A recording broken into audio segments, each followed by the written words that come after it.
शांति शांति शांति।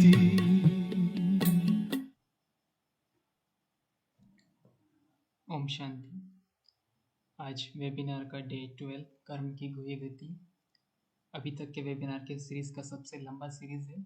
इसमें बहुत ही गुही राज आदरणीय दीदी हमारे बीच लेकर के आ रहे हैं। आज का विषय बहुत ही महत्वपूर्ण और वंडरफुल है। तीनों शरीर, स्थूल, सूक्ष्म और कारण शरीर को कैसे साफ करना है और साथ में सातों चक्र को साफ करने की विधि क्या है। ये बहुत अच्छा सा विषय लेकर हमारे बीच आदरणीय दीदी जी उपस्थित है।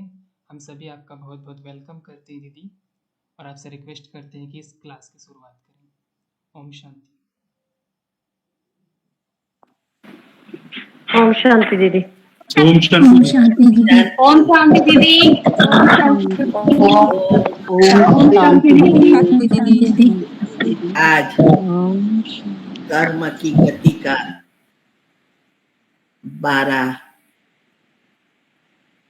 टॉपिक है, 12वां। तो हमने लास्ट टाइम बताया कि ये जो 3 एनर्जी है, स्थूल दुनिया में भी 3 एनर्जी काम करती है और हमारे आत्मा में भी से जुड़ी हुई हमारे अंदर भी 3 एनर्जी सूक्ष्म में है। हर एक चीज, स्थूल चीज भी एटम से बनी है और एटम में ये तीनों एनर्जी का स्तर है। ये दुनिया ही एक है प्रगट दुनिया, माना दिखाई देता है, और दूसरा है अप्रगट, माना शून्य, नहीं दिखाई देता। तो ये 3 एनर्जी ही सारे विश्व को चला रही है, और यही ब्रह्मा, विष्णु, शंकर हमारे हरेक के शरीर में ये 3 एनर्जी इस स्थापना भी कर रही है, विनाश भी कर रही है हर पल, और पालना भी दे रही है। और उसमें मुख्य है श्री कृष्ण की आत्मा, शिव और शक्ति। जब शिव और शक्ति दोनों मिलते हैं तभी चुंबकीय शक्ति उत्पन्न होती है, दुनिया का निर्माण होता है। तो ये परमात्मा जब इस सृष्टि पर अवतरित होते हैं तो ये 3 एनर्जी क्रिएट करते हैं। ये जो 5 तत्व भी उसने ही वो एनर्जी क्रिएट की है, जिससे ये 5 तत्व, माना जो भी हम मनुष्य जीवन में जरूरी है या हर एक प्राणियों को जो चीज जरूरी है, वो चीजों की एनर्जी के रूप में पहले सब तैयार करते हैं, फिर ये सृष्टि बनती है। फिर हमने बताया कि ये जो ऊपर के स्तर है, वो आयाम जो कहते हैं, जो डायमेंशन है, वो डायमेंशन भी ये जो ईथर तत्व जो है मुख्य, वो ईथर पॉजिटिव से बन होता है, फिर धीरे धीरे उस पर आवरण चढ़ना शुरू होता है। और ये आत्माएं जो योगी आत्माएं हैं, जो देवताई आत्माएं हैं, जिसके द्वारा इस एनर्जी की चैनल बनती है और दुनिया में प्रवाह करती है। तो ये सारी सिस्टम को हमने आगे समझा। अभी जो है ये जो प्रोटॉन है, वो एक चुंबकीय शक्ति है इसमें, तो वो बुद्धि से जुड़ा है, आध्यात्मिक चेतना, बुद्धि। जितना जितना हम ये पॉजिटिव सोचते हैं, और अभी दुनिया में नेगेटिविटी बढ़ने से अच्छाई जल्दी बाहर नहीं आ रही है। और ये जो गुण है वो गुण एकदम अंदर चले गए हैं और ऊपर अवगुण के लेयर लगने से विकार बढ़ गए हैं। तो ये बुद्धि की जो स्तर है, जो आईक्यू जिसको कहते हैं, जो होशियार माना जाता है, वो स्थूल रीति से अभी बहुत ऊंचा है।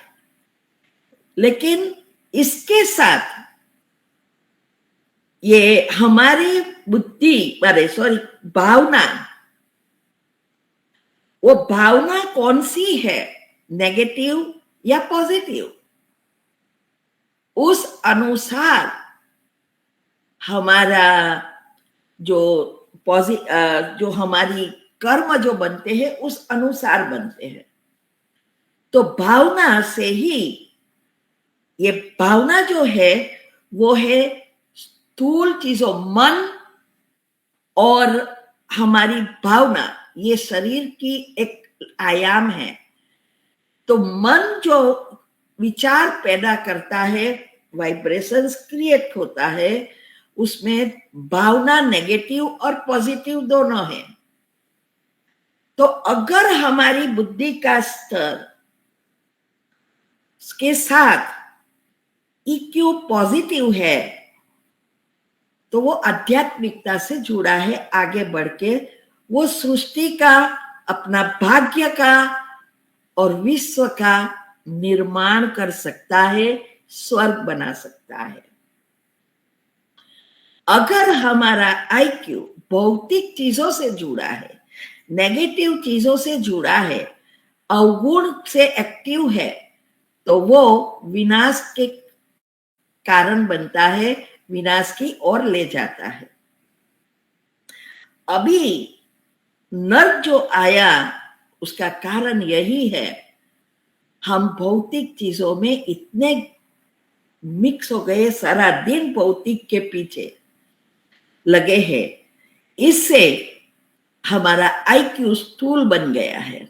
भौतिक चीजों में IQ बहुत हाई है, लेकिन अगर हम पॉजिटिव EQ बनाए तो हमारा IQ से SQ, स्पिरिचुअल क्वोशंट, आध्यात्मिकता का क्वोशंट, वो एकदम हाई हो जाता है।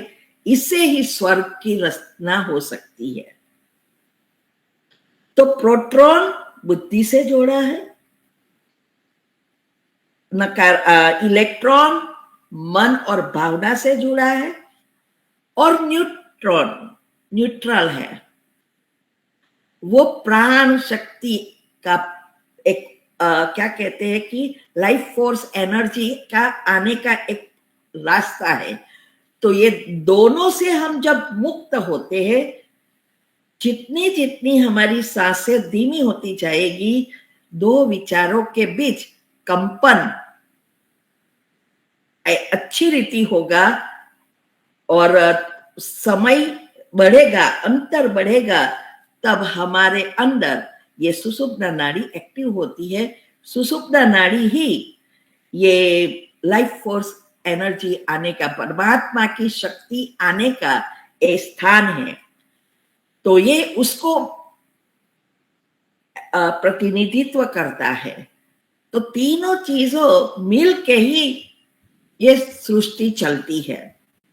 इसीलिए ये जो इलेक्ट्रॉन है वो भौतिक स्तर है, न्यूट्रॉन है वो प्राणिक सूक्ष्म स्तर है, और जो प्रोटॉन है वो एक वैक्यूम है, चुंबकीय शक्ति इसमें जुड़ी है। जब इलेक्ट्रॉन और प्रोटॉन बैलेंस होता है तो ये दोनों साथ होते हैं, तो ये मैग्नेटिक शक्ति एक्टिव होती है। तो इसीलिए जो उसके ऊपर माना परम धाम में कोई गुरुत्वाकर्षण की शक्ति नहीं है। ये गुरुत्वाकर्षण जो होता है, शक्ति है, वो सिर्फ ब्रह्मांड में है, उसके ऊपर कम होती जाती है जैसे जैसे तत्वों से पार होते जाते हैं। इसीलिए बिंदु ही हर चीज शून्य है। परमधाम में जो ओम ध्वनि चलती है, वो ओम में से जो प्रकंपन उत्पन्न होता है, वो उससे सारी सृष्टि की एनर्जी स्पिन होती है। और ये समय और स्थान और गुरुत्वाकर्षण के अनुसार हमारे साथ सूक्ष्म शरीर की रचना होती रहती है।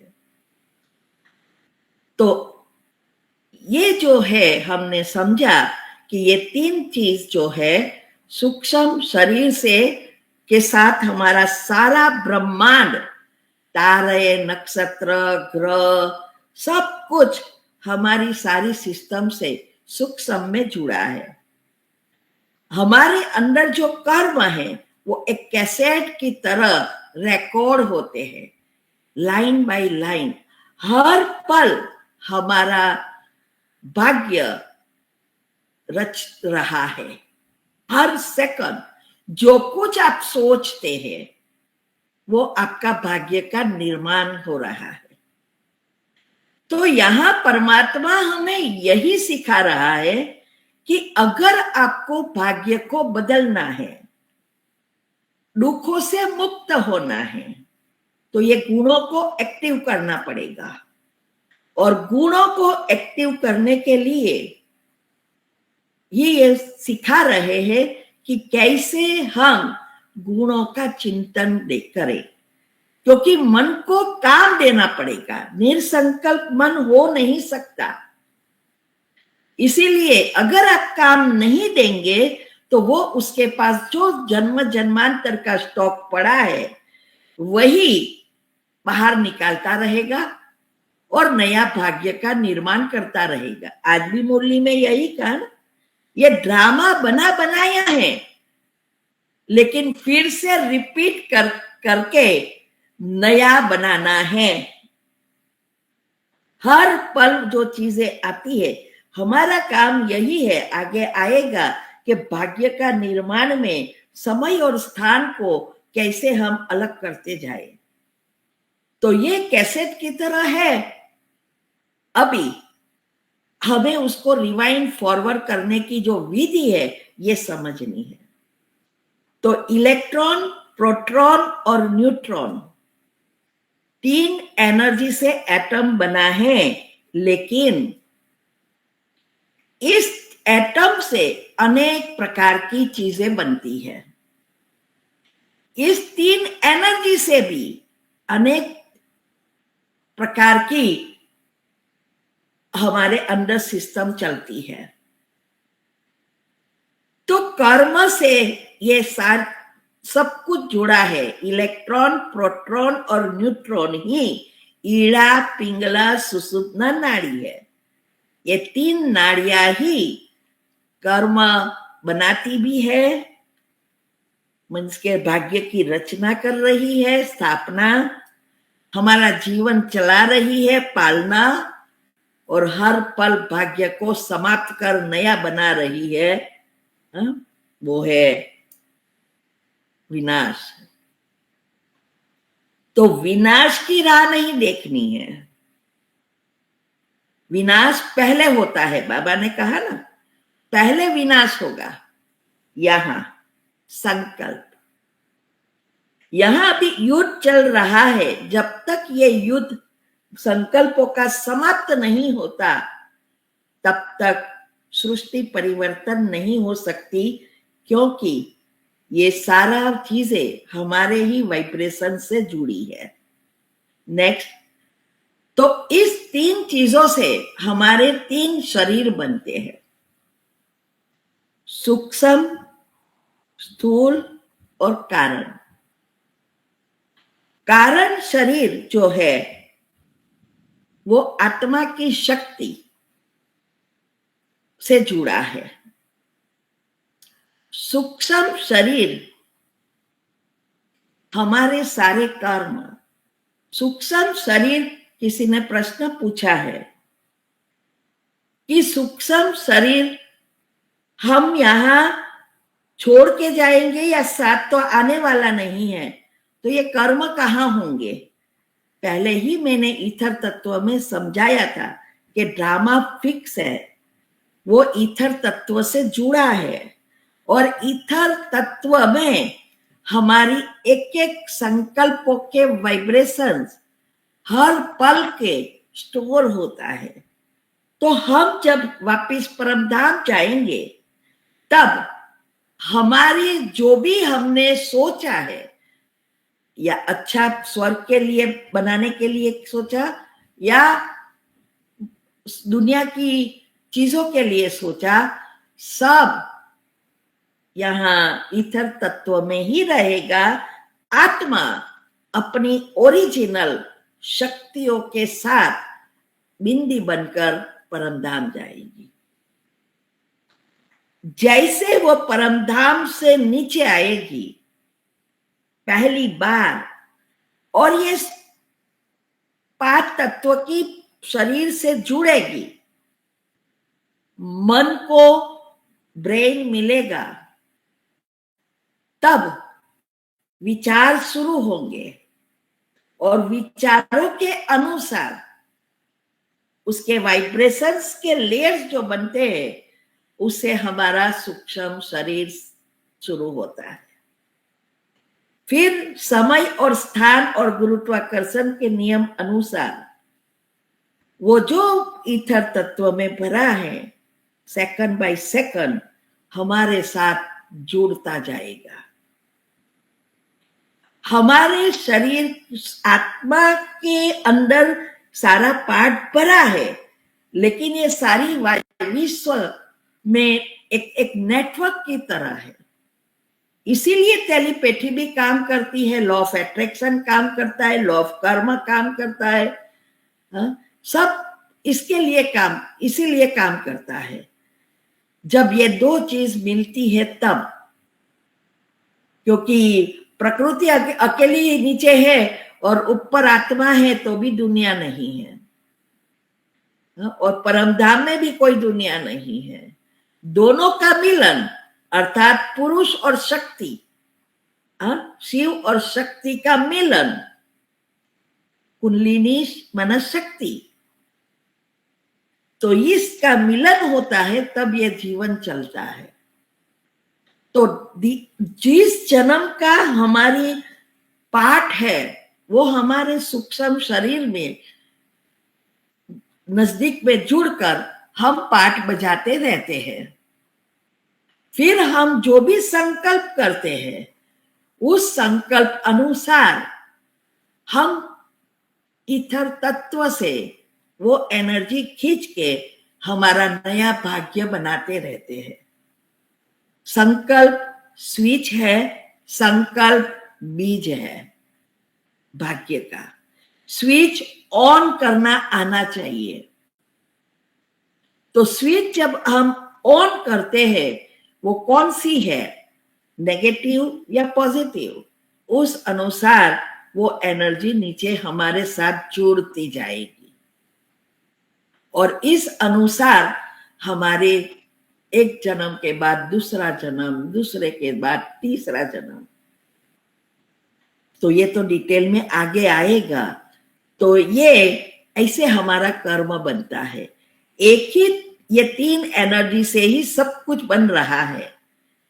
जैसे है ना, गऊ का आता है, उससे कितनी सारी वानगियां बनती है, हर चीज बनती है, हर एक, और उसको ये मिलाओ तो ये बन जाता है, ये मिलाओ तो ये बन जाता है। ऐसे हर एक स्थूल भोजन में भी देखो एक ही चीज से अनेक प्रकार का भोजन बनता है।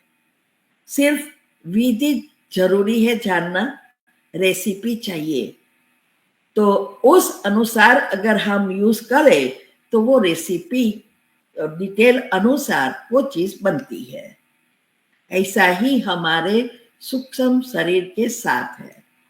ये तीनों शरीर जो है उसको जोड़ने वाली चीज ही हमारे संकल्प है। संकल्प से ही ये तीन चीजें जुड़ती है और टेलीपैथी भी काम करती है। आप सोचो, आप जिसको भी याद करो उस अनुसार ही वो एनर्जी वहां पहुंचेगी। जो जिसको हम योग का प्रयोग कहते हैं, एनर्जी फ्लो उसके पास ही जाएगी। जैसे मोबाइल है या टेलीफोन लाइन थी पहले, अभी मोबाइल है। आप जो नंबर डायल करो वो नंबर से ही जाके जुड़ेगा, दूसरे से नहीं जुड़ेगा ना, और आप क्लियरली बात कर सकेंगे। ये एनर्जी है।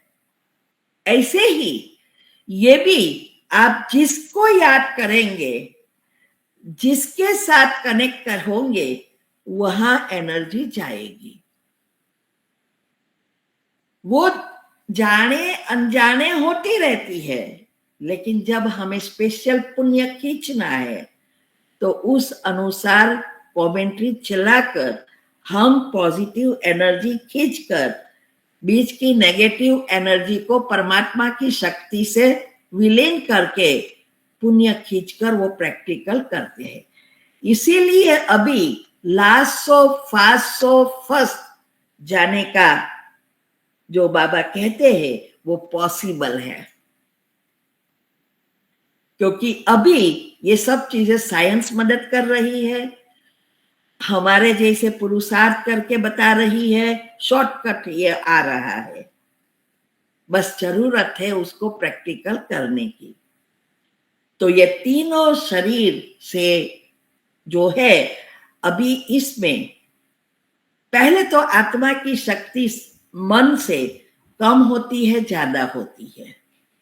उसके अनुसार हमारा ओरा बनता है, कारण शरीर। कारण शरीर से सूक्ष्म शरीर बनता है और सूक्ष्म शरीर से स्थूल शरीर में आता है। ये एक चैनल है। अभी ये जो सूक्ष्म शरीर में जो कर्म है, अगर हम वहां से समाप्त कर दे तो स्थूल में हम कड़ी ते कड़ी भोगना से बच सकते हैं। तो अगर वो ही हमें परमात्मा सिखा रहा है कि कैसे सूक्ष्म शरीर को साफ करें। एक बार अगर वो स्थूल शरीर में आ गया, चाहे वो बीमारी है, चाहे कोई प्रॉब्लम है, तो वो फिर तीसरे शरीर से भी साफ करना पड़ता है। आज दुनिया में क्या हो रहा है, स्थूल में कुछ भी आया तो स्थूल रीति से साफ कर देते हैं, सूक्ष्म में पड़ा ही रहता है, इसीलिए फिर से वो होता है। और हमें अभी सूक्ष्म से भी साफ करना है। अगर कोई चीजें स्थूल में आ गई तो हमें सूक्ष्म और कारण दोनों से अगर हम साफ करें तो मूल से निकलेगी। तो हम जो भगवान के बच्चे बनते हैं वो अभी वही पुरुषार्थ करते हैं, तीनों शरीर को साफ करना। वही आत्मा फिर से देवात्मा बन सकती है, जो सभी हिसाब किताब साफ करके न्यूट्रल फिर से बना देती है, तीनों शरीर को साफ कर देती है। वो सजा भी नहीं प्राप्त करती और कई आत्माएं थोड़ी सजा प्राप्त करती है। तो हमने श्री कृष्ण का जन्म और विनाश में बहुत सारी बातें समझे थे।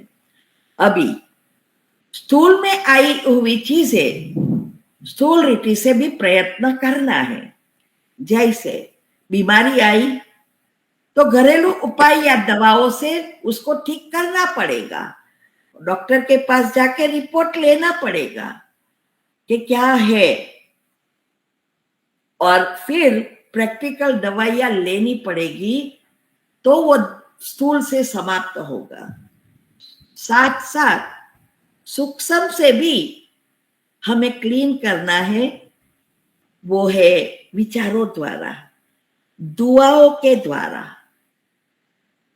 क्योंकि दुआ से ही हमारा सूक्ष्म शरीर साफ होता है। और जब हमारा सूक्ष्म शरीर साफ होता है तो हमारा कारण शरीर भी साफ होना लगता है। क्यों? योग लगता है। तो मुख्य सूक्ष्म शरीर है, लेकिन सूक्ष्म शरीर के साथ वो भी दुआ कमाना हर एक रीति से होती है। छोटी चीज से लेकर बड़ी बड़ी चीजों तक हम दुआ कमा सकते हैं। हर एक दुआ का परसेंटेज अलग अलग होता है, पुण्य एक समान नहीं होता है, और वो निर्भर है हमारी भावना पर। कौन से भाव से आप कर रहे हैं, स्वार्थ या निस्वार्थ। वो अकर्म और सुकर्म में हमने क्लियरली बताया था। फिर से बहुतों के प्रश्न आए हैं, हम क्लियर करेंगे वो। तो ये पुण्य दुआ जो है वो पुण्य कमाता है। पहले जब हम अपने को पॉजिटिव बनाते हैं, आज भी डेफिनेशन संपूर्ण पवित्रता की दी, उसमें यही कहा कि अगर संकल्प में भी पवित्रता नहीं है, मुख्य है संकल्पों में पवित्रता, इच्छा मात्रम अविद्या। तो ये सूक्ष्म, अगर हम संकल्प को पवित्र करेंगे तो जरूर सहस्त्र तक पहुंच सकेंगे, ब्रह्मचर्य सब हो जाएगा। लेकिन अगर हम संकल्प पर ध्यान ना दे और दूसरी सब धारणाएं करने लगे, कि नहीं हमें तो अभी संपूर्ण पवित्र बनना है, तो ये संकल्पों में नहीं पवित्रता, तो दूसरी धारणा में भी पवित्रता होने में डिफिकल्ट होगी। और वो कभी भी ब्रह्मचर्य है लेकिन संकल्प नहीं बदले तो कोई अर्थ नहीं है, कभी भी सहस्त्र चक्र को पार नहीं कर सकेंगे। कई बार हम इसके लिए घर संसार को नर्क बना देते हैं, तो पहले वो नहीं करना है। हमारी जो हमने हमारी खुद की प्रैक्टिकल धारणाओं की वीडियो तीव्र पुरुषार्थ ग्रुप में आती है, उसमें मैं क्लियर कहती हूँ, पहले अपने मन को परिवर्तन करना, दिनचर्या मनचर्या सेट करना, और जो धारणाएं खुद से हो सके वो पहले करनी है, तो आप सभी धारणा पार कर सकेंगे। नहीं तो आपको सेंटर पे ही नहीं जाने देंगे, बोली ही नहीं सुनने देंगे, योग ही नहीं करने देंगे, फिर बहुत कुछ होता है। तो पुरुषार्थ तो साइड पर रहा और प्रॉब्लम खड़े हो जाते हैं। तो इसीलिए पहले दुआ कमाने का साधन अपने आप को परिवर्तन करना, तो मनसा सेवा नेचुरल होती जाती है। आपके एक एक संकल्प सारे विश्व से जुड़ा है। आपकी जो वंशज है उसकी लास्ट आत्मा तक आपके संकल्प पहुंचते हैं। तो पहले अपने आप को परिवर्तन करना, जितना पॉजिटिव बनेंगे उतनी दुआ मिलेगी। फिर छोटी छोटी सेवा, हरेक के अलग कर्म अनुसार, अपने घर की व्यवस्था के अनुसार जो भी सेवा कर सको वो करो, तो उससे भी दुआ मिलती है। और निस्वार्थ भाव से है तो दुआ जरूर मिलती है, उससे भी हमारे लेयर साफ होते हैं। और कई मैंने कहा कि गुप्त सेवा, जो शिव बाबा हमेशा कहते हैं, सेंटर कम हॉस्पिटल खोलो, माना स्कूल कम हॉस्पिटल खोलो, सेंटर बनाने की सेवा। अभी सेंटर बनाने की सेवा में भी बहुत सारी चीजें इन्वॉल्व है। कई सेंटर पर बहुत जरूरी है, सेवा अच्छी है, तो और हम सूक्ष्म से जो अभी ग्रुप खोले हैं उस अनुसार हम सूक्ष्म में वो ना किसी को भी पता है, तो उससे बहुत पुण्य बढ़ जाता है। प्रॉब्लम ये है कि हमारा जो सूक्ष्म शरीर साफ करने की विधि है जब हम दुनिया में तो ये आजकल दान पुण्य तो साइड में ही रह गया है, अपनी जरूरियात में ही बिजी है। वो सोचते ही नहीं है कि हम सूक्ष्म शरीर को ही साफ करें, तो और ही पाप कर्म बनाते रहते हैं। तो जब हमारी इनकम होती है तो उनसे अगर हम हमारे परसेंटेज फिक्स करके, जो शास्त्रों में भी कहा है ना, गरीबों के लिए निकालना है, भगवान के कार्य के लिए निकालना है, बस यही देखना है कि कहाँ हमारा पुण्य में पाप ना बन जाए। इसीलिए कहते हैं ना कि पात्र देखकर हमें सेवा करनी है। तो ये सूक्ष्म शरीर को साफ करने का साधन है दुआ कमाना। तो ऑटोमेटिक कारण शरीर साफ होगा। कैसे? कारण शरीर को साफ करने के लिए विश्व शक्ति, प्राण शक्ति, कॉस्मिक पावर कहो, वही परमात्म शक्ति, डिवाइन शक्ति, वही चाहिए। वो आएगी। जितनी आप पॉजिटिव बनेंगे, दुआ कमाएंगे, सूक्ष्म शरीर साफ होगा, गुण एक्टिव होता जाएगा, उतना आपकी मन स्थिर होता जाएगा और आप परमात्मा की शक्ति को खींच सकेंगे। ईथर तत्व हमारे अंदर भी है। ईथर तत्व एक शक्ति भी है और कर्म के लेयर्स भी अंदर भरे हैं। तो ये जितना जितना पॉजिटिव ईथर बढ़ता जाता है, उतना हम परमात्मा से कनेक्ट होता जाता है। हमारा ओरा, हमारे शरीर के चारों ओर जो करंट है लाइट का, हर चीज में, दुनिया के कोई भी चीज देखो, उसके आसपास ये करंट होता ही है। तो ये ऑटोमेटिक ओरा हमारा क्लीन एंड क्लियर और प्रोटेक्ट करेगा हमें। वही हमारा सुरक्षा कवच है, वही आत्मा की शक्ति है। तो जितना जितना हम ये करते जाएंगे, उतना हमारे तीनों शरीर साफ होते जाएंगे। तो इसके लिए ही जरूरी है आत्मज्ञान। बुद्धि को साफ करना, माना प्रोटॉन जो है वो इसमें है। सकारात्मक विचार, आत्मा के विचार, और ये दुनिया वाले नहीं समझ रहे हैं। और हमें दुनिया में सब जानते हैं ये सब चीजें, मेडिटेशन का महत्व, पॉजिटिव विचारों का महत्व, सब जानते हैं, दान पुण्य का महत्व, लेकिन अभी सब कुछ स्वार्थी हो गया है। हमें निस्वार्थ करना है, तो निस्वार्थ भाव से तब करेंगे जब आत्मा के ज्ञान से आत्मा के गुण एक्टिव होंगे। नेक्स्ट, तो ये हमारे कर्म, तीन शरीर को जोड़ने वाली चीजें है। और चक्र, जितना जितना हम पॉजिटिव सोचते जाएंगे, चक्र के लेयर्स भी साफ होते जाएंगे, आत्मा की शक्ति भी बढ़ेगी और हमारे तीनों शरीर साफ होना शुरू हो जाएगा। तो ऐसे हमें अपने कर्म को बदलकर भाग्य को बदल सकते हैं। अभी सवाल यह होता है, दुनिया में सब कर्म के नियम जानते हैं, फिर भी उल्टा कर्म करते हैं, माना रॉन्ग ही करते हैं। तो उसका कारण क्या होता है? इसका दो कारण हैं। एक है, हम जब छोटे होते हैं तब से जन्म जन्मांतर से हम यही सुनते आए, भगवान सब कुछ करते हैं।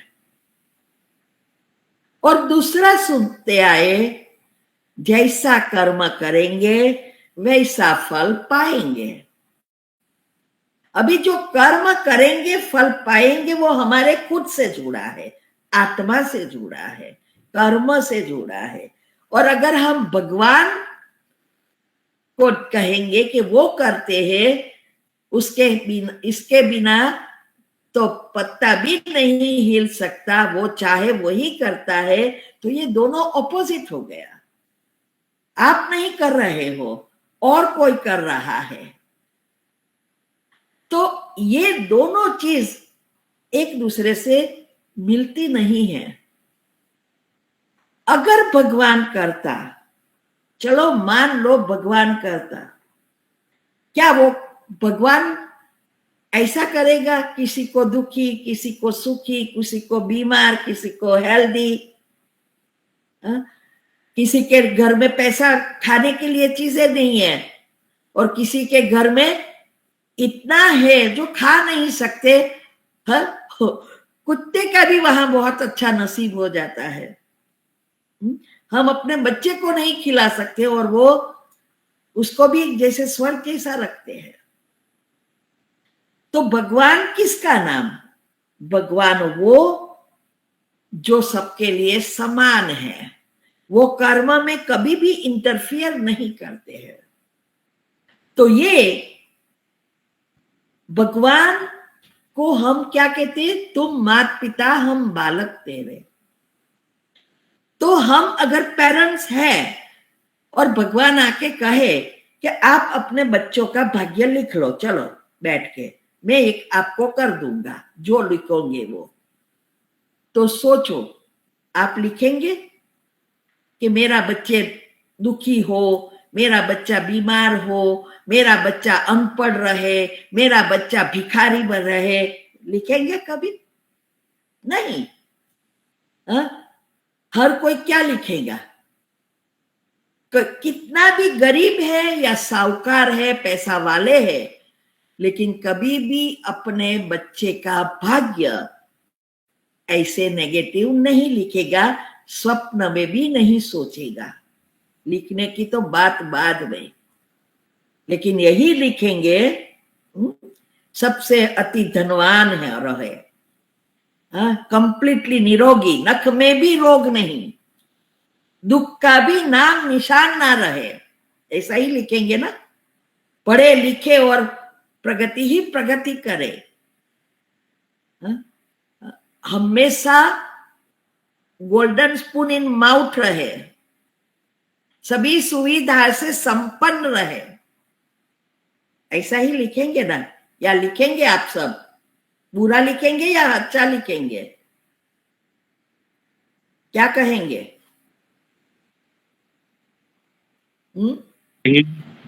अच्छा लिखेंगे दीदी।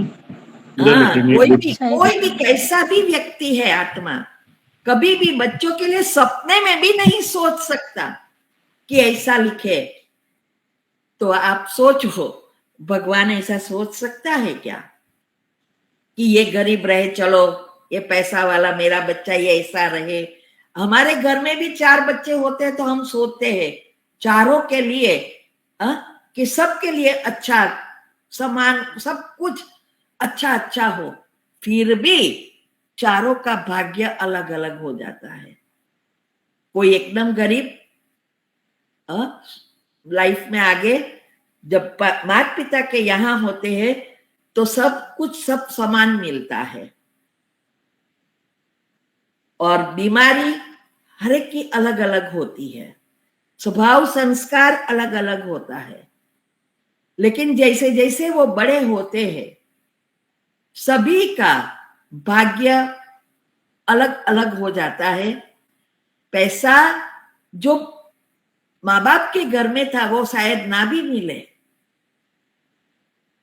हमने कई जगह पे देखा है कि हर एक का, कोई घर में एक बहन के भाई ऐसा है उसको खाने का पैसा नहीं है, और एक भाई बहन ऐसा है जो एकदम पैसा वाला है। और जो पैसा वाला होते हैं ना वो और ही ग्रीडी, लोभी होता है। ऐसा नहीं कि चलो जो भावना कुमारी होते हैं, माना अनमैरिड होते हैं, तो वो भावना जो भाई बहन प्रति होती है बड़ा होके नहीं होता है। वैसे ही तो ये जो है हमारी, क्यों ऐसा होता है? कर्म। हाँ? और भाई बहन के बीच, कजिन के बीच एक का हर एक के साथ अच्छा बनती है, और वही आत्मा का किसी के साथ नहीं बनती। कर्म। हाँ? हमारे घर में भी देखो पोते हैं, एक पोते के साथ सब रहना चाहते ही है छोटेपन से। कर्म। तो ऐसे जो भी ये है कर्म के अनुसार होता है, तो लेकिन कर्म के नियम को उल्टा ले रहे हैं सब। और हम जहां नेक्स्ट, ये जो जहां हमें भाग्य से जो मिलता है वो उससे असंतुष्ट होते रहते हैं, और जो नहीं मिला है वो उसके लिए हम हमेशा क्या कहते हैं, मेहनत करते हैं। तो जो नसीब, जो पुरुषार्थ जहां करना है वो हम नसीब पर छोड़ देते हैं, और जहां हमें जो मिला है उससे हमेशा असंतुष्ट रह के और ही पाप कर्म करते रहते हैं। ये भूल जाते हैं कि हमारी अभी का संकल्प बीज ही हमारा नया भाग्य बना रहा है।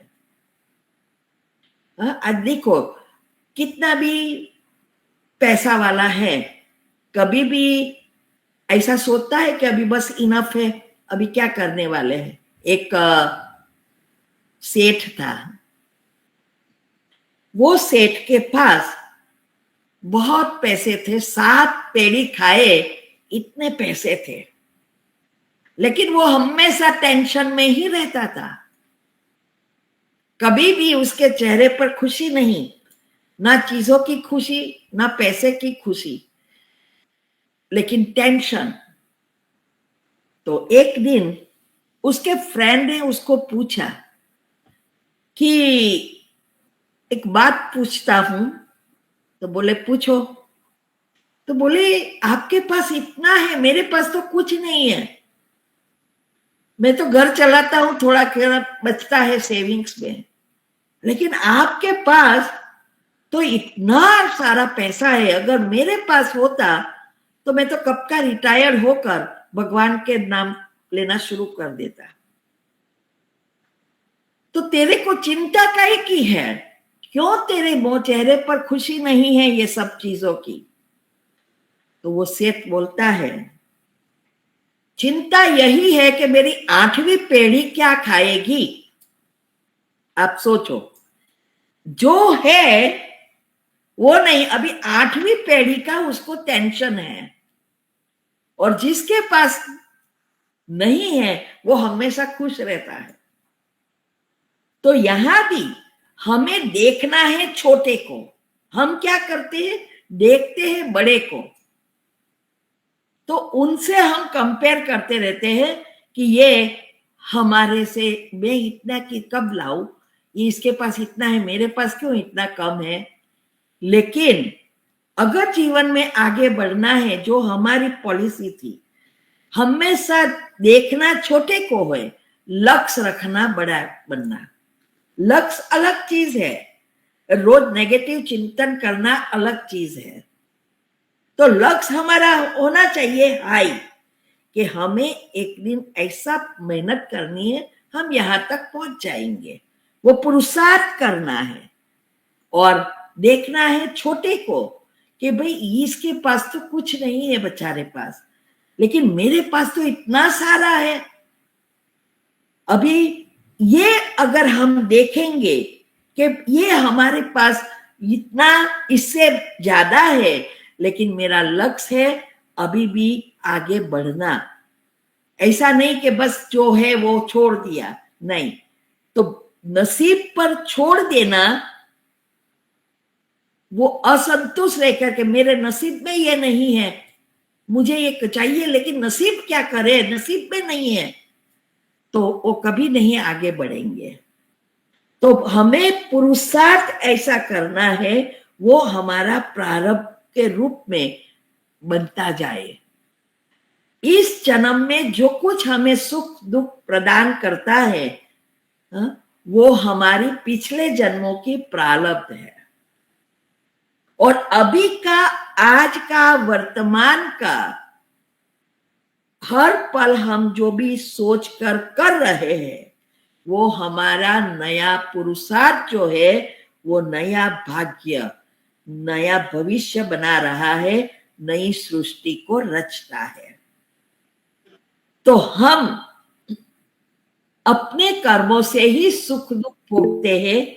ना हमें कोई सुख देता है, ना हमें कोई दुख देता है। वो आत्माएं तो निमित्त बनकर आई है।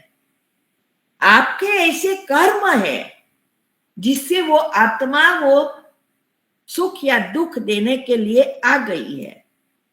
और उसके भी ऐसे कर्म हैं आपके साथ के जिससे वो दे रही है।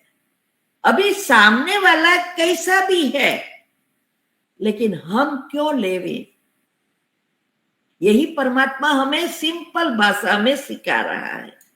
आप लेते क्यों हो?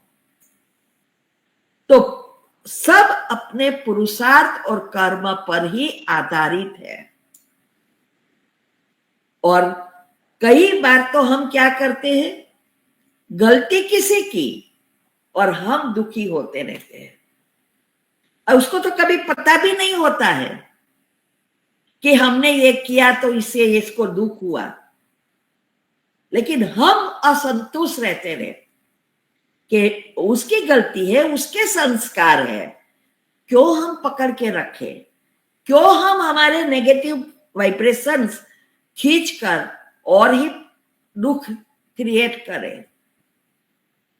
तो इसीलिए ये दुख ना दो, दुख ना लो, यही है। इसीलिए कहावत है, कहावत तो बहुत अच्छी है, man is the architect of his own Fortune. मनुष्य अपना भाग्य खुद ही बनाता है, भाग्य का खुद रचता है, ना भगवान रचता है ना कोई रचता है। तो हमने ही अपना भाग्य रचा है। तो जीवन में नेगेटिव एनर्जी संचित पाप कर्म भस्म करना, वो भी हमारे ही हाथ में है। ना कोई ब्राह्मण कर सकता है, ना कोई वास्तु दोष वाला कर सकता है, ना कोई जंतर मंतर वाला कर सकता है। कोई किसी के लिए कुछ नहीं कर सकता। वो तो और ही हम शॉर्टकट अपनाकर और ही पापों को ठेलते जाते हैं। तो इसीलिए एक कहानी है, वो हम नेक्स्ट टाइम सुनेंगे। आप भी सोच के लाना कि जो हमारा भाग्य को निर्माण करता है, ड्रामा बनाता है, इस 3 चीजें चाहिए। भाग्य भी चाहिए, कर्म भी चाहिए और बुद्धि भी चाहिए। अब ये तीनों में कौन बड़ा, आप सबका होमवर्क है। नेक्स्ट टाइम हम पूछेंगे कि ये तीनों चीज में कौन बड़ा, माना कौन सी चीज ऐसी है जिससे सब समान मिल सके। तो ये आपका होमवर्क अभी यहां हम पूरा करते हैं। अगर किसी का प्रश्न है तो पूछ सकते हैं।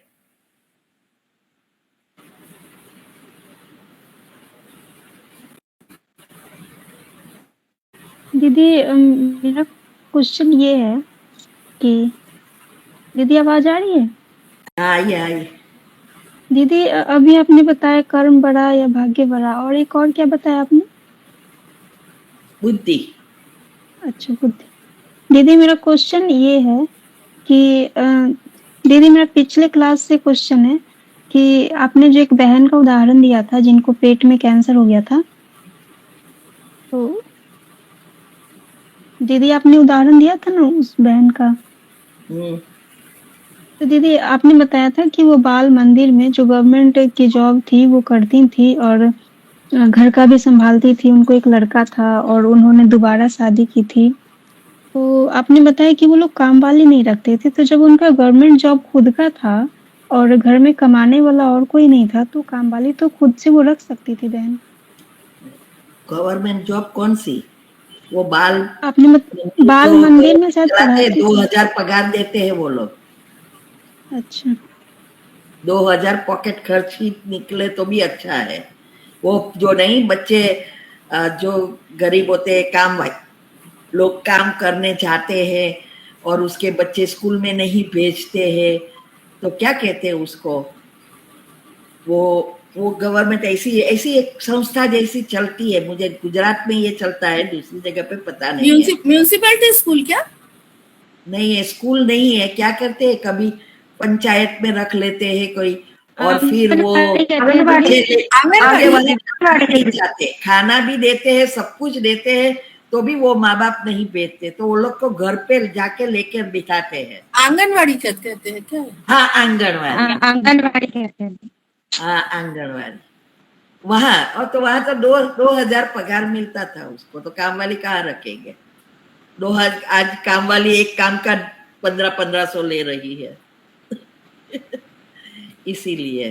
ठीक है दीदी, एक और पूछना था कि जैसे दीदी आपने बताया कि सूक्ष्म शरीर दुआओं से साफ होता है, और फिर आपने किसी क्लास में भी आपने बताया था कि हमें तीनों शरीर को खत्म करना है, फिर हम परमधाम बाबा के साथ जा सकेंगे। तो सूक्ष्म शरीर तो साफ करने का पता चल गया कि दुआओं से होता, लेकिन खत्म फिर कैसे होगा? क्योंकि खत्म तो अभी तक ब्रह्मा बाबा का नहीं। सारे कर्म को फिनिश करना, तीनों शरीर से कर्म को समाप्त करना, तो जाएगा ना। साथ में तो जाने वाली नहीं है। वो जो लेयर्स बने हैं, वो लेयर्स को मैं हमेशा कहती हूँ कि जो संचित पाप कर्म है वो भस्म नहीं होते, लेकिन विलीन होते हैं ईथर तत्व में। वो नेगेटिव एनर्जी मर्ज होती है, पॉजिटिव एनर्जी इमर्ज होती है। तो वो जब हम जितना जितना चिंतन करते हैं, तो हमारी जो शक्तियां है, सहन शक्ति, समाने की शक्ति, सामने कर दे, वो शक्ति आत्मा की है, एक एनर्जी के रूप में हमारे साथ रहती है। लेकिन जो हमने कर्म किया, वाइब्रेशंस के लेयर्स जो बने, वो रहता है ईथर तत्व में। तो ये विलीन होता है। भस्म करना अर्थात विलीन करना। ठीक है? ठीक है दीदी, ओम शांति। हाँ दीदी, ओम शांति। ओम शांति बोले। हाँ, मेरा ये प्रश्न है कि आजकल एस्ट्रोलॉजर्स और ये सब देखती हूँ बहुत प्रेडिक्शन कर रहे हैं कि जैसे कि सब फॉर एग्जांपल कि जून जुलाई महीने में एयर ट्रैवल नहीं करो, समंदर में नहीं जाओ, पहाड़ों में नहीं जाओ, तो इस तरह के इंस्ट्रक्शन दे रहे हैं। क्या हमको ये सब माने सुनना चाहिए? उन लोग के इंस्ट्रक्शंस फॉलो करना चाहिए? देखो, जिसका जहां जाना है वो ये तो कहेंगे ही, तो भी लोग रोकते हैं? कोई नहीं। हमें भगवान ने बताया है कि जो होने वाला है ना, वो तो किसी को पता नहीं है। वो प्रिडिक्शन कर रहे हैं ग्रहों और नक्षत्रों के अनुसार। हाँ। वो कह रहे हैं 7 ग्रह अभी समान बन रहे हैं, एक लाइन में आ जाएंगे। तो वो ही है 8 ग्रह जो है, हमारी सप्त ऋषि जो कहो या वो ग्रह कहो, वो समान बन रहे हैं। तो दुनिया का विनाश, जब ये सारे चीज समान बन जाएगी, मतलब एक लाइन में आ जाएगा, तो दुनिया का विनाश। वो लोग जो कहते हैं इसमें टाइम क्यों वेस्ट करना है, बाबा ने बता दिया है ये सब होने वाला है। नहीं दीदी, इसलिए कल हो जाएगा विनाश। और अगर आपका जो पुरुषार्थ नहीं है और पॉजिटिविटी नहीं है, तो आपको ड्रामा, आपका मन वहां वो जगह पे पहुंचा ही देगा। वो मैं एग्जाम्पल के साथ मेरा युगल का बताऊंगी नेक्स्ट टाइम। जब उसका एक्सीडेंट हुआ था मैंने उस समय तो मुझे ये कोई ज्ञान नहीं था, लेकिन फिर भी हमने बहुत कुछ सोचा। उस समय बहुत भयंकर एक्सीडेंट हुआ था, पांव काटना था, और 82 की बात है। तब तो मेरी उम्र भी बहुत छोटी थी। आपने एक बार बताया था ये घटना कि हाँ, शायद आप शायद इंडिया में थे, फिर लौट आए। नहीं, फॉरेन, ये दूसरा फॉरेन थे। तो वो जो पल कैसे कैसे वो पल पर लाके ही रखा। ठीक है, तो नेक्स्ट टाइम मैं बताऊंगी ये कि कैसे वो पल थी, वो पल जो समय और स्थान को नजदीक करती है। अभी वो पल को वही छोड़ सकता है जिसका अंतर आत्मा का आवाज सुनने का और उनका मानने की अवस्था है। तो ये तो होने वाला, ये कहे नहीं जाओ तो भी दुनिया में सब ट्रैवल कर ही रहे। ये तो दुनिया की सिचुएशन देखते भी आपको पता चल जाएगा। वो तो है दीदी। एक्चुअली मेरे मन में इसलिए ये आया कि बेटों का मेरे ये जुलाई में बहुत ट्रैवल है यार, तो मेरे मन में ऐसे आया कि आपसे पूछूं ये सब फॉलो करना चाहिए। देखो, ये है मोह। अभी हमारे घर में ही सब जा रहे हैं टूर पर, हम नहीं जा रहे हैं क्योंकि हमें इसमें इंटरेस्ट था। इस दफा मान गए, वो लोग सारा एक ग्रुप बन के जा रहा है। इतनी सारी छोटी छोटी कंट्रियों में 20 दिन का प्लान है और सिचुएशन इतनी खराब है। वो जाने, जाना है तो जाए, ना जाना है तो ना जाए, हमें क्या, हमें नहीं जाना है। तो इसीलिए आप कहेंगे ना तो भी आपका बेटा मानने वाला ही मानेगा नहीं। हाँ, वो तो फिर आप क्यों चिंतन करते हो? आपको पता है, एक बार कह देना है, नहीं माने तो वो उसका भाग्य। नहीं तो अगर आपकी चिंता होगी और कुछ हुआ, ये जो प्लेन में क्रश हुए या अभी जो बॉम्ब वगैरह पड़ रहा है, क्या सबको पता था कि ये होने वाला है? नहीं था। सब ये न्यूज तो सुनते हैं ना, प्रिडिक्शन भी सुनते हैं ना, तो भी होकर ही रहता है ना। तो जो होना है वो तो होना ही है जैसे भी। हाँ, लेकिन उस समय जो संकल्प आता है कि ये नहीं करना है। देखो, अभी हमें इंडिया में आना था नवंबर में, लेकिन अभी भी मैसेज यही है, अभी टिकट नहीं बुक करवाओ, समय पता नहीं है, तो नहीं करवाया। और जिसको जाना है वो जाए। अभी तो इतनी खराब सिचुएशन है तो भी जा रहे हैं, जाने दो ऐसा। ठीक है, तो टेंशन नहीं लेना है, चिंता करके और प्रैक्टिकल नहीं बना देना है। और माँ का विचार बच्चों से डायरेक्ट जुड़ा है, जल्दी प्रैक्टिकल होता है। इसीलिए कुल देवी का श्राप होता है, पुरुषों का नहीं होता है। वो दीदी आपने जो पेंडुलम का लिंक भेजा था वो मैंने खरीद लिया है, अब चार्ज कर रही हूँ। हाँ, बस चार्ज करो। हाँ। और ऐसी अवस्था पची ऐसा नहीं। देखो, पेंडुलम क्या करता है, अगर आपके मन में चिंता है बच्चे की के कोई भी चीज की, तो वो उसी प्रकार का जवाब देगा। हाँ। मन न्यूट्रल होना चाहिए। अनाहत चक्र से जुड़ा है ये पेंडुलम। अच्छा। जब आपका मन और बुद्धि न्यूट्रल है तो अनाहत चक्र न्यूट्रल बनता है, तो वो जवाब देगा सही। नहीं तो आप जो सोचते हैं ना वही जवाब देगा। तो फिर वैसे प्रश्न पूछने ही नहीं चाहिए जो मन में है, क्योंकि फिर मेरे को तो गलत ही जवाब मिलेगा। फिर मेरी जैसे पूछ के देख सकते हैं, अवस्था बनाकर पूछ के देख सकते हैं। करना ना करना वो तो फिर अपने ऊपर है ना।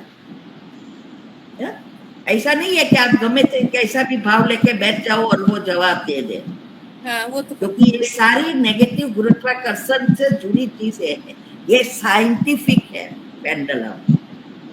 ये तो हम कहते हैं कि बाबा बाबा कुछ नहीं, बाबा से तो हम शक्ति लेकर उसको तटस्थ बनाने का प्रयत्न करते हैं और बाबा को इनडायरेक्ट उसको पूछते हैं या हाँ में जवाब दो या ना में जवाब। बाकी है साइंस है, एनर्जी पॉजिटिव और नेगेटिव। जब आपका मन न्यूट्रॉन सुसुप्त अवस्था में आता है तब वो कैसा ही जवाब देता है, वो किसी को भी दे सकता है दुनिया में। तो ये, लेकिन प्रॉब्लम यह है किसी का भी मन बैठता नहीं है, तो दुनिया में सही जवाब प्राप्त करना डिफिकल्ट। न्यूट्रल मन रहना ये थोड़ा डिफिकल्ट है। हाँ, कि भाई आपकी इच्छा है, वो होवे, उसको जाना है या ना जाना है वो उसके मन पर। पर अगर आपने ऐसा ही सोचा तो वही जवाब देगा। कि नहीं जाना चाहिए, ऐसा सोचा, चलो एग्जाम्पल, अभी सिचुएशन खराब है, नहीं जाना चाहिए, और आपने ये पूछा, तो आपके मन में भावना है कि वो ना जाए, तो वही जवाब मिलेगा। ठीक है, तो लेकिन वो जाएगा तो उल्टा हो गया। ऐसा समझ में आया? ओम शांति। दीदी एक और क्वेश्चन है इसी के क्लास से। अभी आपने बोला कि न्यूट्रॉन प्राणिक स्तर पे और प्रोटॉन वैक्यूम है, ये लाइन मुझे समझ में नहीं आई। नेक्स्ट टाइम मैं बताऊंगी। लॉन्ग स्टोरी है, क्योंकि अभी मुझे जाना है। और दूसरा कोई है क्या है? ये जो इलेक्ट्रॉन, प्रोटॉन और न्यूट्रॉन का मेरे पास एक सारा लेख है, हम उसको ऊपर स्पेशल करेंगे एक दिन। सारी डिटेल में। ये यहाँ तो शॉर्ट में मैं बताती हूँ ना, लेकिन उसकी डिटेल में एक लेसन जैसा मैंने बनाया है, वो हम वैदिक साइंस अनुसार और साइंस अनुसार, वैदिक साइंस में ये बहुत कुछ लिखा है ऐसा, तो उसमें से मैंने शॉर्ट नोट बनाई है, तो उसको फिर रिकॉर्ड करके अच्छी रीति करके हम डिटेल में समझेंगे। लेकिन जो आपका ये 3 स्तर का बताया वो ट्राई करेंगे नेक्स्ट टाइम। ठीक है, ओम शांति। बोलिए। ओम शांति दीदी। ओम शांति। ओम दीदी, बाबा ने हमें कहा कि अभी 3 शरीर को साफ करना है, दुआओं से और इससे साफ करना है। तो बाबा, तो हमारा ड्रामा में पहले हमारा ऐसा कुछ पार्ट हो गया तो हम मिटा नहीं सकते हैं। हाँ, तो आपने शरीर साफ किया होगा तो ही करेंगे ना। तो जब हमें पहले ज्ञान होता है इतना कि बाबा ने आज भी कहा ना, नया बनाना है। नया बनाना अर्थात क्या? ये है, लेकिन पहली बार जब भी बना तो हमने ये बना रहे थे, खींच रहे हैं, अभी नहीं पता है ना हमें। तो हमारा लक्ष्य अनुसार ये खींचने का काम जो है, जो हमारा ड्रामा नया बनाना है, तो हमारा लक्ष्य यही है कि हम कंप्लीटली साफ होकर नंबर 1 में आए।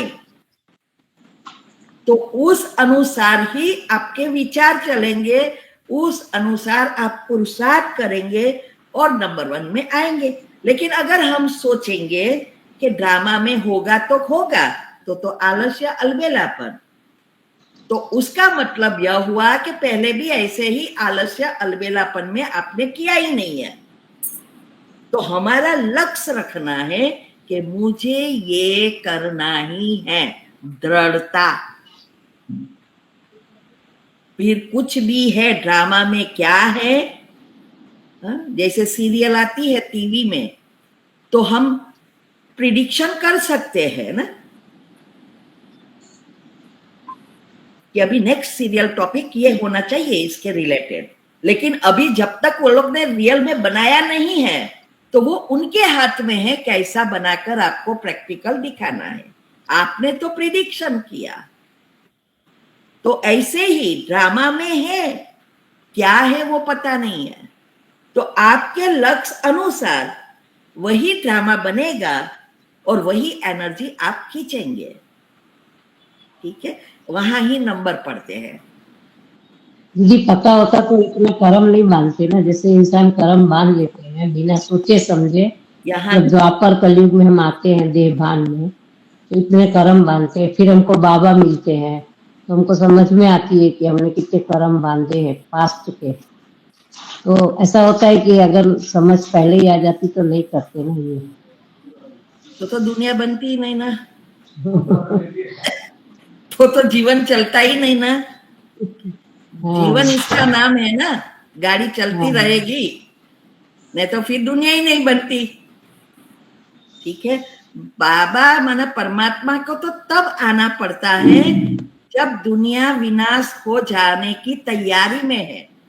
अगर वो आके फिर से बीज ना डाले तो ये सारी चीजें, प्रकृति की एनर्जी जो भी उसने क्रिएट किया है, फिर से नहीं कर सकता। तो अभी उसको बदलना इजी है उनके लिए, लेकिन नई सृष्टि निर्माण नहीं कर सकता, इसलिए वो आके करता है, नहीं तो आता ही नहीं हो तो। ठीक है, तो इसीलिए ये नहीं सोचना है, वो तो होना ही है। हाँ, बाबा जी कहता है ना कि ये सब करना ही है, ड्रामा इसका ही नाम है, सुख और दुख। ठीक है, ओम शांति। ओम शांति दीदी। मीरा है। ओम शांति दीदी। दीदी हम पूछ रहे थे कि जैसे हम भोजन करते हैं तो स्वमान लेते हैं और मुरली चिंतन करते हैं, तो क्या ये भी बाबा की याद ही है?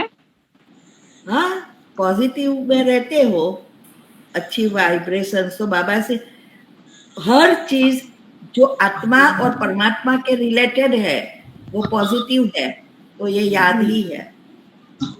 लेकिन वो याद अग्नि उत्पन्न करने की याद अलग है और लेयर्स बनाने की याद अलग है।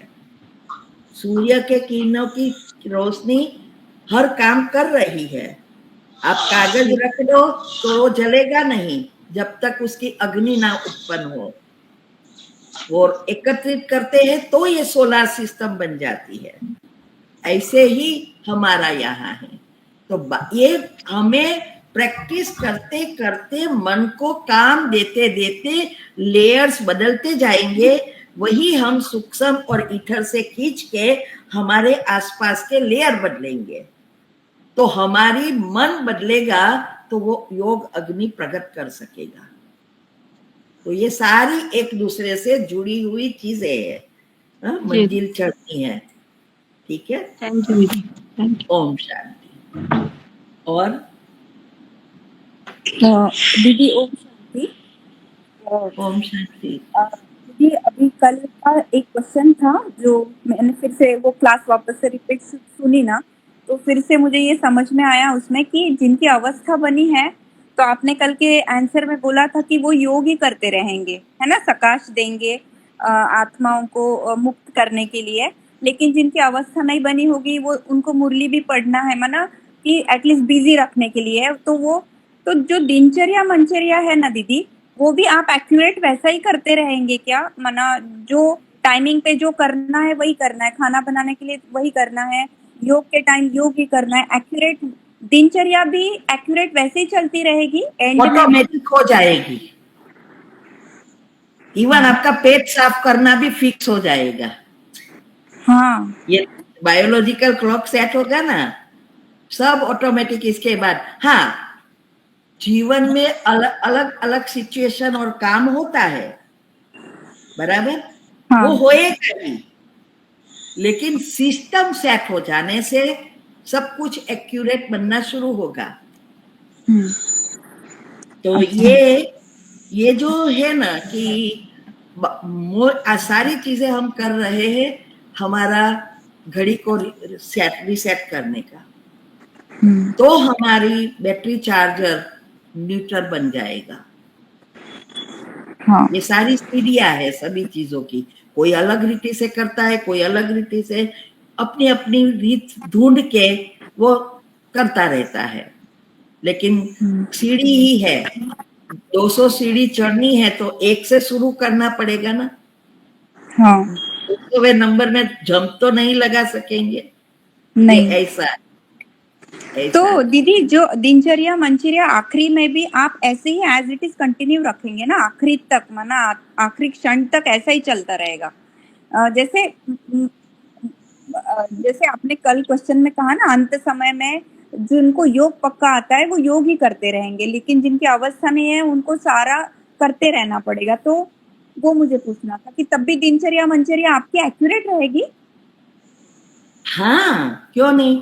देखो, जैसे सुबह में उठना, आपकी आंख खुली जाएगी। 3 बजे रखा है तो भी 2 बजे खुल जाती है आंख, वो हाँ। नेचुरल। भले आप थके, अगर वो बायोलॉजिकल क्लॉक फिक्स नहीं है तो क्या होगा, आज बहुत काम हुआ ना, संकल्प नेगेटिव चलेगा, सुबह में कभी कभी अमृत वेला मिस हो जाएगा, लेट उठेंगे, ऐसा। ये दिनचर्या ना, मनचर्या सेट नहीं हुई है। लेकिन ये नेचुरल, आपको समय होगा तो कर ही लेंगे। 6:30 को ये उठकर नहाना है तो नहा ही लेंगे। हाँ, ऐसा। ओके दीदी। पर अभी का जो है, अभी प्रॉब्लम्स नहीं है ना जी, माना है अभी, लेकिन इतने नहीं है। लेकिन जब अंत में जो परिस्थितियां होगी उसमें भी आप ऐसी एक्यूरेट दिनचर्या रख पाएंगे ना हम लोग, अगर अवस्था बन जाती है तो? उस समय दूसरा काम नहीं होगा तो योग ही करते रहेंगे। अच्छा, ओके, वही पूछना था मुझे। हाँ, दूसरा कोई काम नहीं होगा, लेकिन खाना भी होगा, बनाना होगा, वो तो होगा ना। हाँ, हाँ, सेवाएं कम होगी तो मनसा सेवा होगी ना। पेट तो हाँ, साफ करना पड़ेगा ना, नहाना धोना पड़ेगा ना, तो ये सब तो हाँ, होगा ही, अमृत वेला।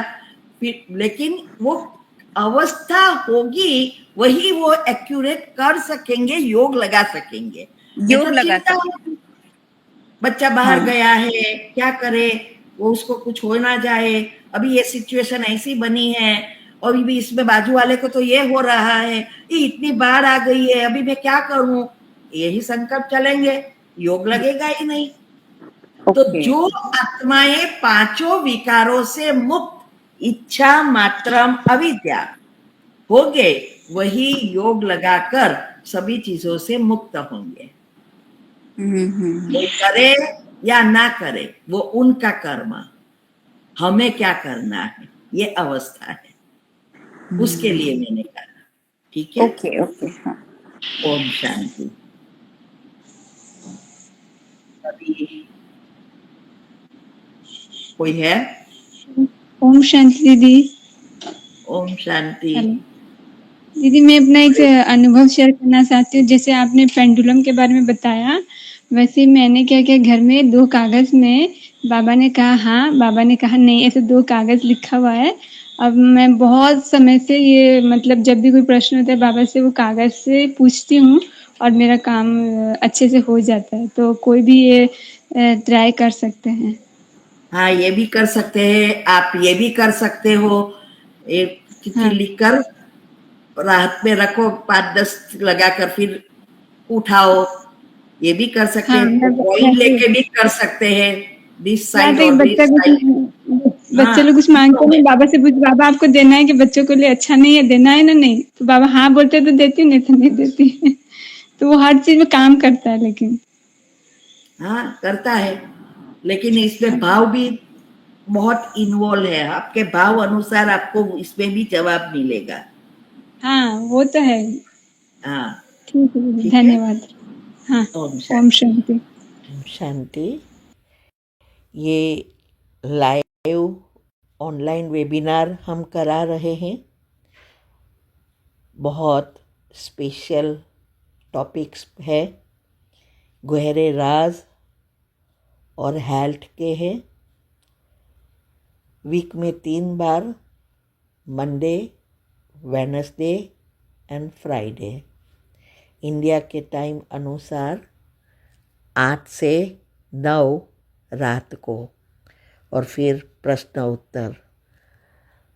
तो जिसको भी पुरुषार्थ में आगे बढ़ना है, हेल्दी रहना है, वो ज़रूर अटेंड करे, बहुत फ़ायदा होगा।